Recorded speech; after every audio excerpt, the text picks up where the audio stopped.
एक बार फिर से आप लोगों से मेरा रिक्वेस्ट है कि आप मेरे चैनल राष्ट्रवादी सनातन भारत को सब्सक्राइब करें, लाइक करें, फॉरवर्ड करें और इसे दूर दूर तक पहुंचाएं। सनातन को बचाएं। सनातन जो है जगत का आधार है और इस समय भारतवर्ष में बहुत जर्जर स्थिति में है और फर्जी सेकुलरवादी, फर्जी उदारवादी लोग जो है हमारे सनातन को नाश कर रहे हैं कि सनातन जो है इस सृष्टि का आधार है। यदि सनातन नहीं तो फिर सृष्टि का कल्याण नहीं। तो इसलिए सबसे जरूरी क्या है कि हम ओरिजिनल इतिहास को जानें। जब तक हम यह न जानेंगे कि हमारा जो पौराणिक इतिहास है वह कितना गौरवशाली है, कितना ग्लोरियस है, यदि इस बात को हम लोग नहीं जानेंगे तब तक हम ना अपने देश से प्रेम कर सकते हैं, ना अपने स्वयं से प्रेम कर सकते हैं। हमारी वंश परंपरा जो है ऋषियों मुनि से, भगवान जैसा कि भगवत गीता में बताते हैं, एवं परंपरा प्राप्तम इमम राज ऋषियो विदु। और जब कभी भगवान को लगता है कि Sanatan is in problem, either he comes himself or he sends his messengers। तो उनके भक्त आते हैं। जैसे वेदों की बहुत निंदा हो रही थी, वेदों का गलत इस्तेमाल हो रहा था, तो आदि शंकराचार्य जो है उन्होंने भगवान शिव के अंश से अवतार लिया और उसके बाद पूरे भारतवर्ष में घूम घूम कर और सबको डिफीट किया और डिफीट करने के बाद वेदों को स्थापित किया। तो भगवान ने कहा है कि विद्या कालेन पच्यते, विद्या समय पाकर पकती है। जैसे खेतों में हम बीज का रोपण करते हैं तो बीज का रोपण करने के कुछ काल के उपरांत जो है वहाँ से पौधा निकलता है, वो बड़ा होता है, फिर उसमें बालियां लगती है, फिर वो पकता है। उसी तरह से विद्या का सीड है, इसके लिए रोज प्रयत्न करना पड़ता है। तो सबसे जरूरी है कि हम लोग रोज कुछ न कुछ अभ्यास करें। जैसे हम लोग हनुमान जी वाली शक्ति तो रखते नहीं कि 100 योजन का समुद्र जो है जय श्री राम करके और कूद जाएंगे। तो हमें क्या करना होगा कि आपको 10 किलोमीटर तक चलना है तो पहले तो आपको 50 मीटर पे फोकस करना होगा। नमस्ते, जय श्री राम, जय सनातन संस्कृति, जय भारत। मित्रों, और हम लोग भीष्म पर्व के अंतर्गत आज छठे दिन के युद्ध का आरंभ देखेंगे। आज 75वां अध्याय हम लोग अध्ययन करने वाले हैं और शीर्षक कुछ इस प्रकार है, छठे दिन के युद्ध का आरंभ। पांडव तथा कौरव सेना का क्रमशः मकर व्यूह एवं क्रौच व्यूह बनाकर युद्ध में प्रवृत्त होना। और ये दोनों व्यूह जो है हम लोग पहले भी देख चुके हैं कि इसका निर्माण किया जा चुका है और इसके अंतर्गत पांडव और कौरवों के बीच में युद्ध हो चुका है पहले के 4-5 दिन के युद्ध में। तो मकर व्यूह कौरवों के द्वारा निर्मित किया गया था और क्रौच व्यूह पांडवों के द्वारा निर्मित किया गया था। तो आज हम लोग इसी के अंतर्गत देखेंगे कि आज छठे दिन के युद्ध में क्या होने वाला है। लेकिन उसके पहले हम लोग बहुत संक्षेप में भगवान का प्रार्थना कर लें और उसके बाद फिर हम लोग अपने टॉपिक पर वापस आएंगे। नारायणं नमस्कृतं नरं चैव नरोत्तमं देवी सरस्वती व्यासं ततो जयो मुदीरयेत्। तो हम लोग अपने टॉपिक पर वापस आते हैं। छठे दिन के युद्ध का आरंभ हो चुका है और जैसा कि हर बार की तरह संजय जो है he is doing live telecast from Kurukshetra, although he is sitting with Dhritarashtra, but he was empowered with special power by Vedavyas. So he was narrating the everything which was happening in the battlefield of Kurukshetra 5000 years ago. Sanjay उवाच, संजय कहते हैं, धृतराष्ट्र को संबोधित करते हैं और कहते हैं, हे राजन, रात को विश्राम करने के अनंतर जब वह रात बीत गई तब कौरव और पांडव पुनः युद्ध के लिए साथ साथ निकले। तो दिन भर युद्ध होता है और संध्या के समय दोनों विरोधी दल अपने अपने शिविर में लौट जाते हैं। उसके बाद वे अपना ट्रीटमेंट करवाते हैं, क्योंकि उन्हें जगह जगह चोटें लगी होती हैं, और स्वस्थ होने के लिए वे कुछ उपाय करते हैं, जिसके लिए रात में उनको जो है कुछ स्टेप्स लेना पड़ता है, इसलिए उन्हें शिविर में वापस लौटना पड़ता है, स्वस्थ होना पड़ता है। तो यही चीज़ बताया जा रहा है यहाँ पर। भारत उस समय वहाँ आपके और पांडव पक्ष के सैनिकों में बड़ा कोलाहल मचा। कुछ लोग श्रेष्ठ रथों को जोत रहे थे, कुछ लोग हाथियों को सुसज्जित करते थे, कहीं पैदल सैनिक और घोड़े कवच बांधकर साज बाज धारण कर तैयार किए जा रहे थे। शंखों और दुंदुभियों की ध्वनि बड़े जोर जोर से हो रही थी। उन सब का सम्मिलित शब्द सब ओर से गूंज रहा था। मतलब यह जो तुमुल ध्वनि है युद्ध की, युद्ध प्रारंभ होने से पहले उसकी तैयारी हो रही है।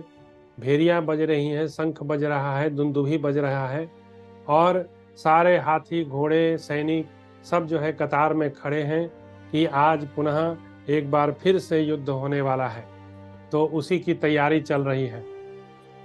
तदनंतर राजा युधिष्ठिर ने धृष्टद्युम्न से कहा, अब देखिए युद्ध के बीच में जो बातें कही जाती हैं वो बड़ी महत्वपूर्ण होती हैं, क्योंकि वह एक प्लान होता है कि आज हम लोग युद्ध किस तरह से करने वाले हैं, उसके बारे में जो है प्लान किया जाता है। तो कौरव दल के जो राजा थे वो महाराज युधिष्ठिर थे। तो महाराज युधिष्ठिर के सेनापति धृष्टद्युम्न थे।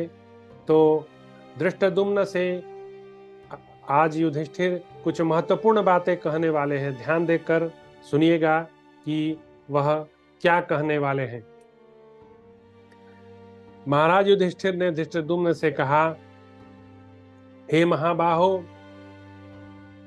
भगवान कृष्ण भी अर्जुन को महाबाहो कहते थे। तो धृष्टद्युम्न भी महाबाहो थे, विशाल बाहु थी उनकी। तुम शत्रुनाशक मकर व्यूह की रचना करो।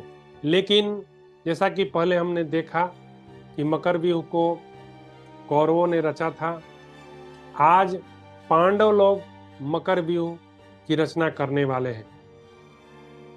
तो महाराज युधिष्ठिर राजा हैं, तो वो अपने सेनापति को आदेश दे रहे हैं, सेनापति आपके देखरेख में आज यह महाभारत का युद्ध लड़ा जाएगा, और इसमें आज मकर व्यूह के अंतर्गत हम लोग इस पूरे दिन के युद्ध को लड़ने वाले हैं। तो उसका कृपया निर्माण कीजिए। और इन सब व्यूह की रचना जो की जाती है, इसके लिए पहले से सेना का ट्रेनिंग होता है। जैसे भारतवर्ष की सेना है, उसकी ट्रेनिंग दुनिया की सबसे रिगरस ट्रेनिंग मानी जाती है। तो माना जाता है कि भारतवर्ष की सेना को कोई पराजित नहीं कर सकता जमीन पर, क्योंकि इतना टफ जो है उनका अभ्यास करवाया जाता है। तो उसी तरह से ये जो व्यूह की रचनाएं होती हैं, इसके लिए सेना को पहले से ट्रेन किया हुआ होता है। तो सेनाएं सिर्फ देखने के लिए नहीं होती हैं, उनका अभ्यास भी निरंतर चलता रहता है, क्योंकि अभ्यास ना करें तो वे सब अपनी विद्या भूल जाएंगे। तो इसलिए मिलिट्री में भी कंटिन्यूअस जो है जवानों का ट्रेनिंग चलते रहता है, कोई बैठता नहीं, कुछ ना कुछ प्रैक्टिस वो लोग करते रहते हैं। क्योंकि युद्ध के दिन जो है यदि प्रैक्टिस ना किए हो तो हो सकता है कोई विद्या में त्रुटि हो जाए, भूल हो जाए। इसलिए प्रत्येक दिन जो है अपने ऑफिसर के कमांड पर सैनिक लोग जो है प्रैक्टिस में तत्पर रहते हैं। तो यहाँ भी कुछ ऐसा ही देखने को मिल रहा है। अब उसके मस्तक के स्थान पर राजा द्रुपद, अब जहाँ पे मकर मतलब घड़ियाल का जो मुख वाला भाग है, वहां पर राजा द्रुपद को खड़ा किया गया एकदम फ्रंट पार्ट में। अब इसके पहले जो युद्ध हुआ था वहां भीम खड़ा थे, आज द्रुपद जी को आगे किया गया है, तथा पांडु पुत्र अर्जुन खड़े हुए। अब ये सब जो मैं आपको डिटेल बता रहा हूं, यह आपको किसी भी भारतवर्ष के सीरियल में देखने को नहीं मिलेगा। ये सब संभव नहीं है सीरियल बनाना मकर व्यूह की तरह, और सैन व्यू, मकर व्यू, ये सब पॉसिबल नहीं है दिखाना। आर्टिफिशियली दिखा सकते हैं, लेकिन उसमें कोई जो है मजा नहीं है, वो देखने से ही लगेगा कि आर्टिफिशियल है। तो ये सब डिटेल जो है इसका शब्द चित्रण किया गया है। अब आप इमेजिन कीजिए घड़ियाल कैसा होता है, और उस घड़ियाल के बॉडी के शेप की रचना में जो है युद्ध लड़ा जाएगा। तो अभी हम लोग देखते हैं कि घड़ियाल, बाज, इन जानवरों का जो है नाम आता है, क्योंकि ये जितने भी जानवर हैं ये शिकार करने में बड़े एक्सपर्ट होते हैं। घड़ियाल भी बड़ा चुपचाप देखता रहता है पानी में, सामने शेर, हाथी जो भी पानी पीते रहता है, कुछ करता नहीं, चुपचाप देखते रहता है। और अचानक इतना जोरदार हमला करता है कि वह अपने शिकार को दबोच लेता है। तो वैसे ही बाज पक्षी है, तो बाज पक्षी भी शिकारी कहा जाता है। तो ये सब जितने भी एनिमल्स का शेप यूज किया जा रहा है, इसके पीछे लॉजिक यही है कि इस तरह का जो व्यू किया, रचना किया जाता है, वह शिकार करने के उद्देश्य से किया जाता है। तो इसलिए इन पर्टिकुलर एनिमल्स का चुनाव किया जाता है कि उन्हीं के बॉडी के शेप में हम लोग व्यू की रचना करेंगे और उसी के अंतर्गत हम लोग युद्ध करेंगे। तो सबसे आगे द्रुपद महाराज खड़े हो गए तथा पांडु पुत्र अर्जुन खड़े हो गए। मतलब द्रुपद और अर्जुन, हम कहे तो दोनों आंख वाले पोजीशन पर, एक तरफ द्रुपद एक तरफ अर्जुन, मतलब ससुर और दामाद दोनों खड़े हो गए। तो महारथी नकुल और सहदेव नेत्रों के स्थान में स्थित हुए। मतलब जो उसका मुख, नाक वाला जो भाग है हम बोले, तो वहां पे द्रुपद और अर्जुन खड़े हो गए, और जो आंख वाला पोर्शन है वहां पे थोड़ा पीछे, क्योंकि आप देखिएगा घड़ियाल का जो शेप होता है उसका मुख जो है बहुत आगे की तरफ होता है, लेकिन आंख जो है थोड़ा पीछे होता है। तो पीछे की तरफ नकुल और सहदेव खड़े हो गए, ये इंपॉर्टेंट चीज है। जबकि पूरे महाभारत युद्ध में हमने अब तक देखा कि नकुल और सहदेव हर समय महाराज युधिष्ठिर के साथ होते थे, लेकिन आज इस मकर व्यूह में वे आंखों के पोजीशन पे खड़ा है। अब देखना है कि महाराज युधिष्ठिर कहाँ खड़े हैं। महाराज महाबली भीमसेन उसके मुख की जगह खड़े हुए। अब दोनों जो नाक वाला पोर्शन है वहां पे खड़े हो गए द्रुपद, अर्जुन, और जो उसका मुंह का टिप है वहां पे भीम, आज भी भीम लीड ले रहे हैं। तो भीम जी हमेशा लीड लेते थे क्योंकि सबसे बलशाली थे और गदा में उनका कोई जोड़ नहीं था। तो भीम जी, धृतराष्ट्र जो है अर्जुन से भी नहीं डरता था जितना वह भीम जी से डरता था। भीम से पूरा कौरव लोग जो है भय खाता था, क्योंकि भीम जो है इस तरह के, उनके पास कला थी, बल था, फुर्ती थी। तो भीम से बहुत खार खाता था कौरव लोग, यह ध्यान देने की बात है। तो आज भी हम देख रहे हैं कि भीमसेन छठे दिन के युद्ध में भी मकर जो व्यूह रचा गया है वहां एकदम फ्रंट पोजीशन पर खड़े होकर लीड ले रहे हैं। इसको मैं चित्र में जो है आपको दिखाऊंगा, और चित्र में आप इसको देखकर ज़्यादा रियलाइज करेंगे कि किस तरह से जो है व्यू का रचना किया गया था। सुभद्रा कुमार अभिमन्यु, द्रौपदी के 5 पुत्र, राक्षस घटोत्कच, सात्यकी और धर्मराज युधिष्ठिर, ये उस मकर के ग्रीवा भाग में स्थित हुए। जो उसका जो धड़ और सर के बीच का जो पोर्शन है, वहां पे कौन कौन खड़ा हुआ? नंबर 1 अभिमन्यु, नंबर 2 द्रौपदी के 5 पुत्र मतलब 6 लोग, फिर राक्षस घटोत्कच 7, फिर सात्यकी 8 और तब महाराज युधिष्ठिर, मतलब टोटल 9 लोग उसके गर्दन वाले भाग में खड़े हो गए। तो आज भी महाराज युधिष्ठिर अकेले नहीं हैं, उनके साथ 8 योद्धा खड़े हैं। कौन कौन? सुभद्रा कुमार अभिमन्यु, द्रौपदी के 5 पुत्र, घटोत्कच, सात्यकी, ये सब महावीर हैं। ये सब महावीर हैं, अकेले ही कौरव सेना को समाप्त करने का जो है क्षमता रखते हैं। जैसा कि हमने देखा है कि घटोत्कच चौथे दिन के युद्ध में अकेले ही कौरवों पर इतना जोरदार हमला किया कि भीष्म पितामह को सूर्यास्त से पहले ही बोलना पड़ा, हे दुर्योधन, आज चौथे दिन के सूर्यास्त होने से पहले जो है इस युद्ध का विराम कर दो, वरना घटोत्कच आज ही युद्ध समाप्त कर देगा। तो वैसे तो दुर्योधन बड़ा अहंकारी था, लेकिन भीष्म पितामह के सलाह पर उसने युद्ध विराम कर दिया चौथे दिन इंटेलिजेंटली। तो हम देख रहे हैं यहाँ पर कि ये 8 महावीर महाराज युधिष्ठिर की रक्षा में तत्पर हैं। महाराज युधिष्ठिर को कभी भी अकेला नहीं छोड़ा जाता था, क्योंकि वे राजा थे। राजा बंदी हो गया तो युद्ध हार गए, इसलिए महाराज युधिष्ठिर के लिए विशेष जो है बॉडीगार्ड बनाए गए थे। उसमें नकुल और सहदेव जो है हमेशा लीड लेते थे, लेकिन आज नकुल सहदेव को दूसरे प्लान के तहत घड़ियाल के आंख वाले पोजीशन पे रखा गया है, लेकिन उसके एवज में महाराज युधिष्ठिर के साथ 8 बड़े बड़े महारथी खड़े हैं उनके बॉडीगार्ड के रूप में। तो नरेश्वर सेनापति विराट विशाल सेना से घिरकर धृष्टद्युम्न के साथ उस व्यूह के पृष्ठभाग में खड़े हुए।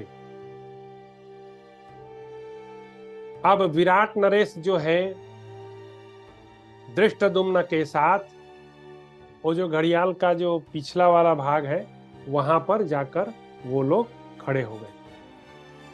5 भाई कैकेयी राजकुमार उनके बाम पार्श्व में खड़े थे।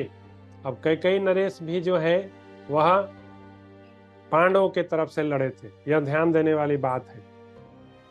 तो 5 भाई थे वे लोग कैकेयी राज, और वे पांचों भाई जो है उस घड़ियाल के पार्श्व भाग में चले गए, पिछले भाग में। नरश्रेष्ठ धृष्टकेतु और पराक्रमी चेकितान ये व्यूह के दाहिने भाग में स्थित होकर उसकी रक्षा करते थे। महाराज उसके दोनों पैरों की जगह महारथी श्रीमान कुंती भोज और विशाल सेना सहित शतानिक खड़े थे।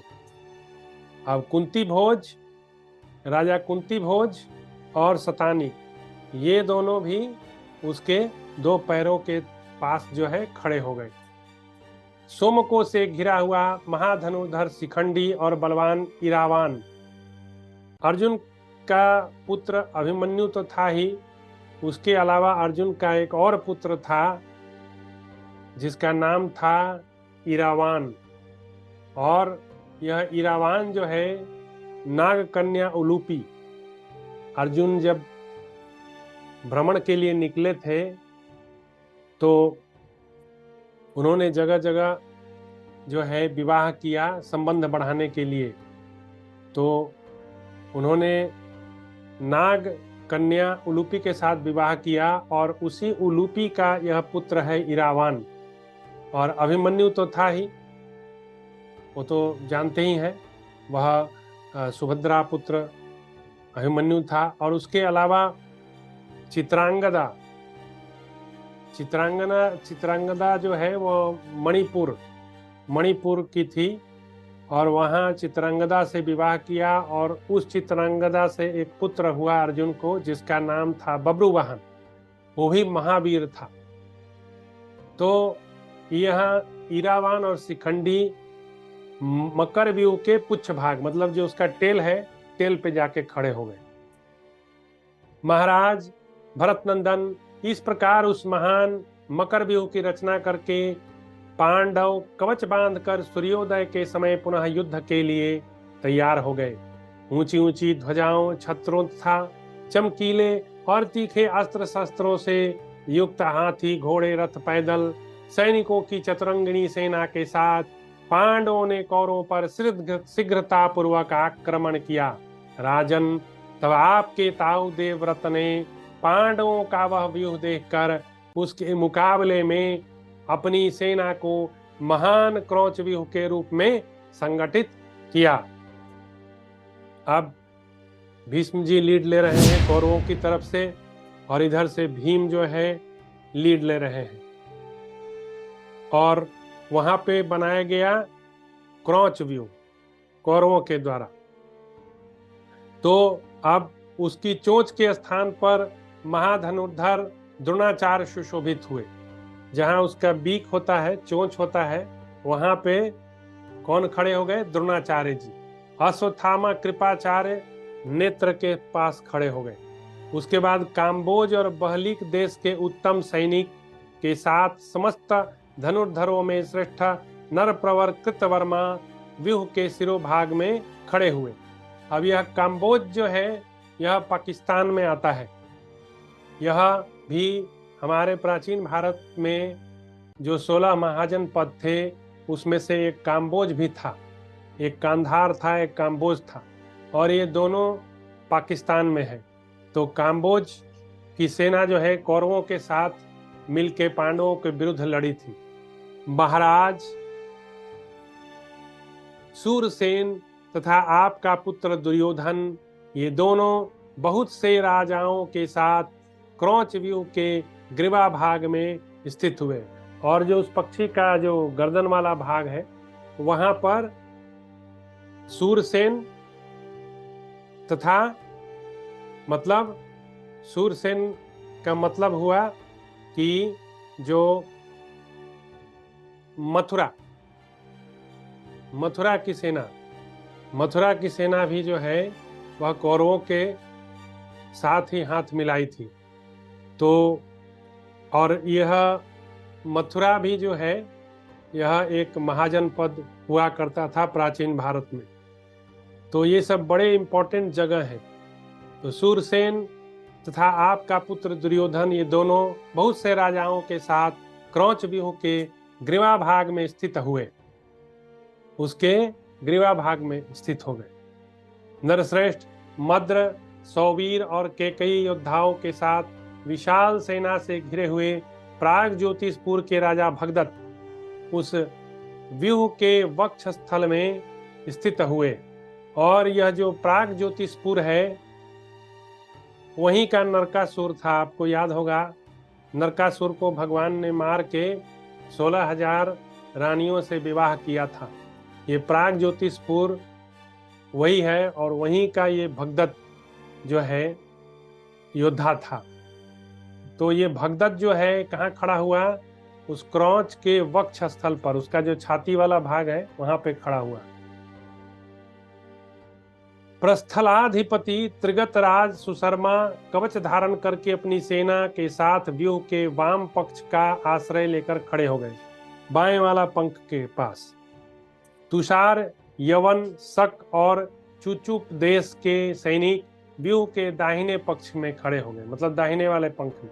और यहाँ पे देखिए यवन लोग भी दुर्योधन के संग ही जो है मिलके पांडवों के विरुद्ध लड़े थे।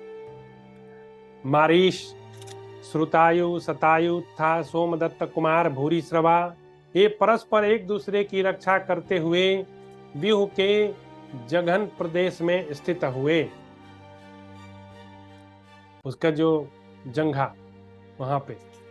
महाराज तत्पश्चात सूर्योदय काल में पांडवों ने कौरवों के साथ युद्ध के लिए उनकी सेना पर आक्रमण किया फिर तो बड़ा भयंकर युद्ध प्रारंभ हो गया। और जैसे ही सूर्योदय हुआ, सेनाएं रेडी थी, बस धावा, आक्रमण, जय श्री राम।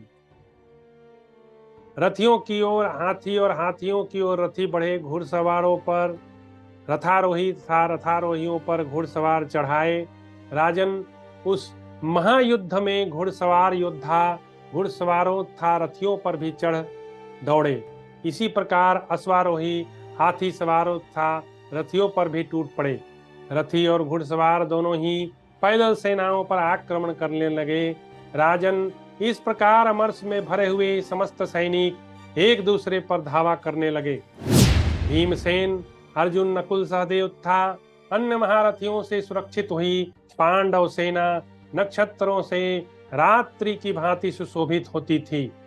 इसी प्रकार भीष्म, कृपाचार्य, द्रोणाचार्य, शल्य, दुर्योधन आदि से घिरी हुई आपकी सेना ग्रह में आकाश की भांति शोभा पा रही थी। पराक्रमी कुंती कुमार भीमसेन ने द्रोणाचार्य को देखकर वेगशाली अश्व द्वारा द्रोण की सेना पर धावा किया।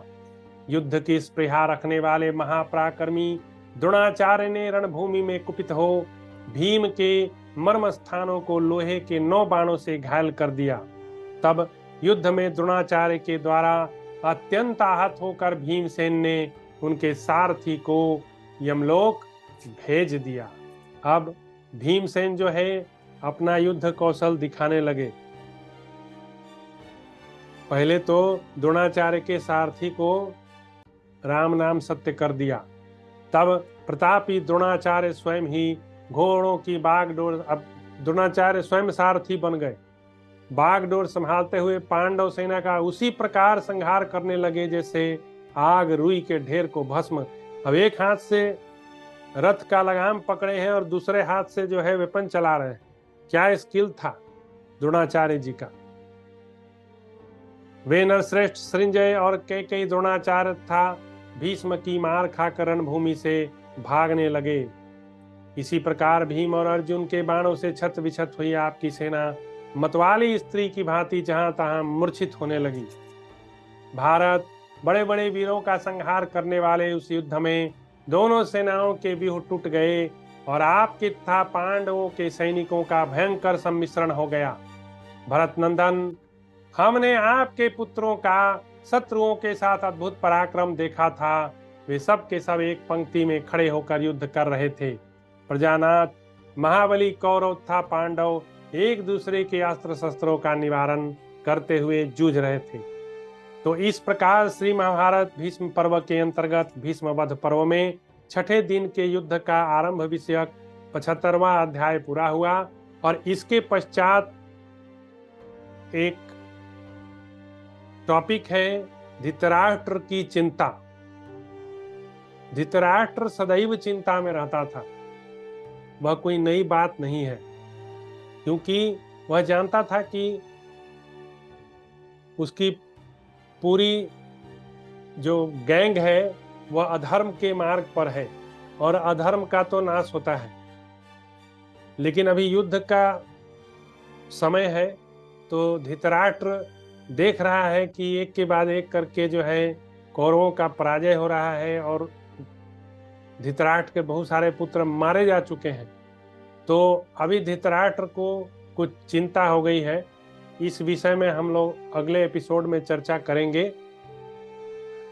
और मैं अपनी वाणी को विराम दूंगा, और विराम देने से पहले एक बार फिर से आप लोगों से मेरा रिक्वेस्ट है कि आप मेरे चैनल राष्ट्रवादी सनातन भारत को सब्सक्राइब करें, लाइक करें, फॉरवर्ड करें और इसे दूर दूर तक पहुंचाएं। सनातन को बचाएं। सनातन जो है जगत का आधार है और इस समय भारतवर्ष में बहुत जर्जर स्थिति में है। और फर्जी सेकुलरवादी, फर्जी उदारवादी लोग जो है हमारे सनातन को नाश कर रहे हैं। हमें उनके खिलाफ जो है खड़ा होना है और हमें समझाना है लोगों को कि सनातन जो है इस सृष्टि का आधार है। यदि सनातन नहीं तो फिर सृष्टि का कल्याण नहीं। तो इसलिए सबसे ज़रूरी क्या है कि हम ओरिजिनल इतिहास को जानें। जब तक हम यह न जानेंगे कि हमारा जो पौराणिक इतिहास है वह कितना गौरवशाली है, कितना ग्लोरियस है, यदि इस बात को हम लोग नहीं जानेंगे तब तक हम ना अपने देश से प्रेम कर सकते हैं, ना अपने स्वयं से प्रेम कर सकते हैं। क्योंकि स्वयं से प्रेम करने के लिए भी आपको रिस्पेक्ट चाहिए अपने प्रति। तो जब हम जान लेंगे कि हम ऋषियों मुनियों की संतान हैं, हमारी वंश परंपरा जो है ऋषियों मुनि से, भगवान जैसा कि भगवत गीता में बताते हैं, एवं परंपरा प्राप्तम इमम राज ऋषियो विदु सकाले नेह महता योगो नष्टः परंतप इमं विवस्वतम योगम प्रोक्तवान हम अव्ययम विवस्वान मनवे प्राह मनुरिक्षवा कवे अभी। तो भगवान ने भगवत गीता में कहा कि सूर्य को मैंने ये ज्ञान दिया, सूर्य से मनु ने लिया, मनु से इक्ष्वाकु ने लिया, और इस तरह से ये परंपरागत ज्ञान होते हुए जो है यह एक के बाद एक आचार्य आए और गए। लेकिन यह परंपरागत ज्ञान जो है आज भी जीवित है, क्योंकि यह सनातन है। और जब कभी भगवान को लगता है कि Sanatan is in problem, either he comes himself और ही सेंड्स हिज मैसेंजर्स। तो उनके भक्त आते हैं। जैसे वेदों की बहुत निंदा हो रही थी, वेदों का गलत इस्तेमाल हो रहा था, तो आदि शंकराचार्य जो है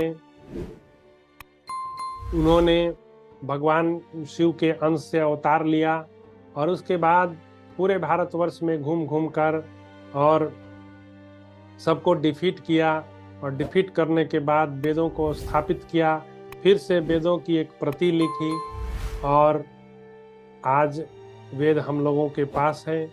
वेद हम लोगों का जो है एक गर्व का विषय है, क्योंकि वेद का मतलब ही होता है knowledge. Veda is full of knowledge. यह अलग बात है कि वेद को समझने वाले अभी प्रेजेंट में कलयुग में न के बराबर लोग हैं। लेकिन घबराने की बात नहीं है। यदि हम भक्ति के पथ पर हैं, महाभारत रामायण की कथा सुनते हैं, भगवत गीता पढ़ते हैं, तो भगवान ने कहा है कि विद्या कालेन पच्यते, विद्या समय पाकर पकती है। जैसे खेतों में हम बीज का रोपण करते हैं, तो बीज का रोपण करने के कुछ काल के उपरांत जो है वहाँ से पौधा निकलता है, वो बड़ा होता है, फिर उसमें बालियाँ लगती है, फिर वो पकता है। उसी तरह से विद्या का सीड है, ये धीरे धीरे धीरे धीरे धीरे ग्रो होता है। इसके लिए रोज प्रयत्न करना पड़ता है। तो सबसे ज़रूरी है कि हम लोग रोज कुछ न कुछ अभ्यास करें। जैसे हमारे मिलिट्री है, वह रोज कुछ न कुछ अभ्यास करती है। डॉक्टर है, वह डेली कुछ न कुछ प्रैक्टिस करता है। हैं, दुकानदार है, वह डेली कुछ न कुछ अपना सामान खरीद बिक्री करता है। जो मैन्युफैक्चरर है, कुछ नया नया प्रोडक्ट्स जो है बनाता है, कुछ इनोवेशंस करता है। तो इस तरह से प्रोग्रेसिव लोग जो होते हैं धीरे धीरे धीरे धीरे धीरे धीरे अपने डेस्टिनेशन पर पहुंच जाते हैं। लेकिन ज़रूरी क्या है कि 10 किलोमीटर दूर डेस्टिनेशन है, तो हमें यह गलती नहीं करना चाहिए कि हमें उड़ के एक बार 10 किलोमीटर में पहुंच जाना है। हम लोग हनुमान जी वाली शक्ति तो रखते नहीं कि 100 योजन का समुद्र जो है जय श्री राम करके और कूद जाएंगे। वैसी शक्ति तो हम लोगों में है नहीं, हम लोग कलयुगी पुरुष हैं। तो हमें क्या करना होगा कि आपको 10 किलोमीटर तक चलना है, तो पहले तो आपको 50 मीटर पे फोकस करना होगा। जो कार या जो भी गाड़ी होता है, रात के समय या दिन में भी सड़क 10 किलोमीटर दूर तक तो दिखाई नहीं देता क्या है। 50-50 मीटर दिखता है, ड्राइवर ड्राइव करता है, फिर 50 मीटर आगे जाता है, फिर 50। तो इस तरह से वो डेस्टिनेशन पे पहुंचता है। तो ठीक वैसे ही जो हमारा जीवन का लक्ष्य है, टू गेट अ सच्चित आनंद इन लाइफ, वह डेस्टिनेशन पर पहुंचने के लिए जरूरी है कि हम रोज कुछ न कुछ छोटा मोटा अभ्यास करें, और वह विद्या कालेन पच्यते। भगवान ने भगवत गीता में और भी कहा है कि श्रद्धावान लभते ज्ञानम तत्परः सहितेन्द्रिय ज्ञानम लब्ध्वा प्राम शांति मचिरेनाधिगच्छति। भगवान ने कहा है कि जो भी ज्ञान प्राप्त करना चाहता है उसके लिए 2-3 चीज का जरूरत है। तो क्या है? श्रद्धावान। पहले सबसे पहले है श्रद्धा होनी चाहिए, क्योंकि भगवान बोल दिए हैं अज्ञानाश्च श्रद्धाश्च संशयात्मा विनश्यति। जो श्रद्धा नहीं रखता भगवान के वचनों पर, शास्त्रों पर, वेदों पर, भगवत गीता पर, उसका तो इमीडिएटली नाश हो जाता है। भगवान पहले ही बोल दिए जो मेरे बात नहीं मानेगा, श्रद्धावान लभते ज्ञानम। और जो श्रद्धा करके, विश्वास करके, क्योंकि परमात्मा तो विश्वास में ही मिलेंगे, उनको डायरेक्टली कोई हठात नहीं जान सकता है, तो पहले उन पर कॉन्फिडेंस जो है बिल्ड करना होगा।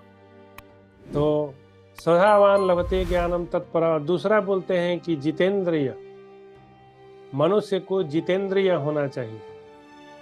और जितेंद्रिय होने के लिए जरूरत क्या है? जितेंद्रिय होने के लिए जरूरत है कि मनुष्य पहले धर्म पूर्वक जीवन जिए, क्योंकि इंद्रियों के वेग को दबाया नहीं जा सकता। इंद्रियां बहुत वेगवान है। तो जैसे समुद्र में तूफान आता है तो उस पे नाव डगमगाने लगती है, वैसे ही इंद्रियों के विषय है। इंद्रियों के विषय जो है, इंद्रियों को बलात् अपनी ओर खींच लेते हैं, उसके लिए कुछ करना नहीं पड़ता। जैसे रसगुल्ला रखा हुआ है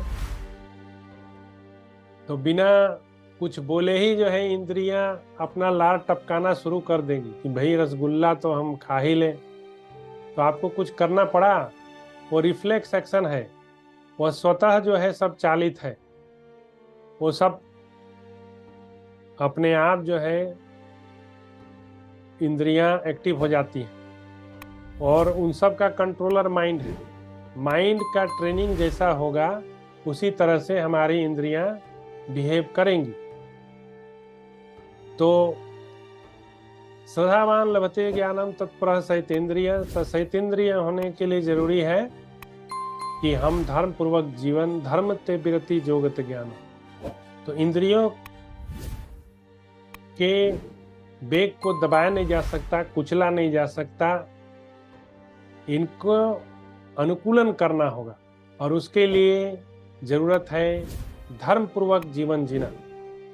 हम अपने प्रिस्क्राइब ड्यूटी को करते रहें तो धीरे धीरे भगवान जो है अंतर्यामी है, वह हमारा डिटर्मिनेशन, डिवोशन, ऑनेस्टी, ये सब चीज़ें, क्वालिटीज़ देख के धीरे धीरे हमारे इंद्रियों को वो शांत कर देंगे। तो ज्ञानम लब्ध्वा पराम शांति, है ना। और साधन परायण होना चाहिए, साधन परायण हो। श्रद्धावान लभते ज्ञानम तत्पर सहितेन्द्रियम ज्ञानम लब्ध्वा पराम शांति चिरेनाधिगच्छति। और उसको साधना करनी चाहिए। भगवान बोल रहे हैं साधना करनी चाहिए, डेली थोड़ा कुछ ना कुछ प्रैक्टिस करना चाहिए। आप जो भी करते हो, आप 2 मिनट मंत्र जाप करते हो, भगवान का नाम लेते हो, या प्राणायाम की क्रिया करते हो, या कोई भी प्रैक्टिस करते हो, तो आप साधना करें, आप जितेंद्रिय बने, उसके लिए धर्म पूर्वक जीवन जीना आरंभ करें, और श्रद्धा रखें, सबसे बड़ी बात है। तो आज मैं अपनी वाणी को यहीं विराम देता हूं, और अगली बार धृतराष्ट्र की चिंता नामक जो टॉपिक है उस पर हम लोग चर्चा करेंगे। वाणी को विराम देता हूँ। जय श्री राम, जय सनातन संस्कृति, जय भारत।